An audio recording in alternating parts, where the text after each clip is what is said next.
Indian TV news, देश का तेजी से बढ़ता न्यूज नेटवर्क। नमस्कार, आप देख रहे हैं इंडियन टीवी न्यूज। मैं हूं आपके साथ अंजलि। तो आइए आपको ले चलते हैं अभी की एक बड़ी खबर पर। महाराष्ट्र में सोमवार को 10 सीटों के लिए होने जा रहे विधानसभा परिषद चुनाव भी पिछले 10 दिन पहले हुए राज्यसभा चुनाव की भांति ही दिलचस्प होने की संभावना है। इस चुनाव में मुख्य मुकाबला तो कांग्रेस के दूसरे व भाजपा के 5वें प्रत्याशी के बीच होता दिखाई दे रहा है, लेकिन गुप्त मतदान के कारण शिवसेना और राकांपा के प्रत्याशी भी सशंकित हैं। विधान परिषद चुनाव में 10 सीटों के लिए प्रत्याशी मैदान में हैं। सत्तारूढ़ महाविकास अघाड़ी के 3 दलों शिवसेना, राकांपा और कांग्रेस ने 2-2 प्रत्याशी खड़े किए हैं, जबकि भारतीय जनता पार्टी ने 5। इस चुनाव में प्रत्येक प्रत्याशी की जीत के लिए कम से कम 26 मतों की जरूरत होगी।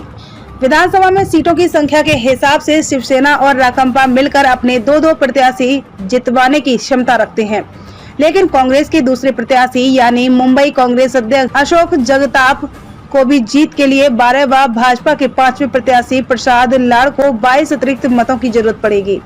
निश्चित रूप से कागज पर पलड़ा कांग्रेस प्रत्याशी का ही भारी लग रहा है, लेकिन पिछले पखवाड़े हुए राज्यसभा चुनाव के परिणामों ने न सिर्फ कांग्रेस बल्कि महाविकास अघाड़ी के बाकी दोनों दलों शिवसेना व राकांपा को भी सशंकित कर रखा है।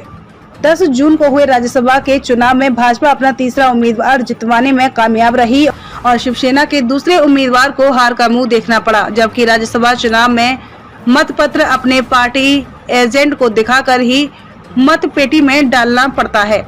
इसके बावजूद भाजपा निर्दलीय उम्मीदवारों का व दूसरी प्राथमिकता के मत जुटाकर अपना प्रत्याशी जिता ले गई।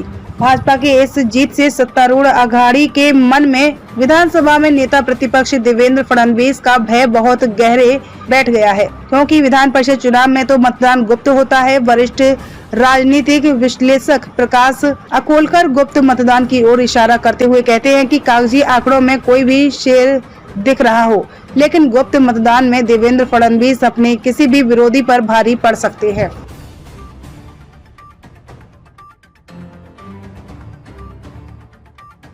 तरह की अपने आसपास की हर खबर सबसे पहले देखने के लिए सब्सक्राइब कीजिए इंडियन टीवी न्यूज को।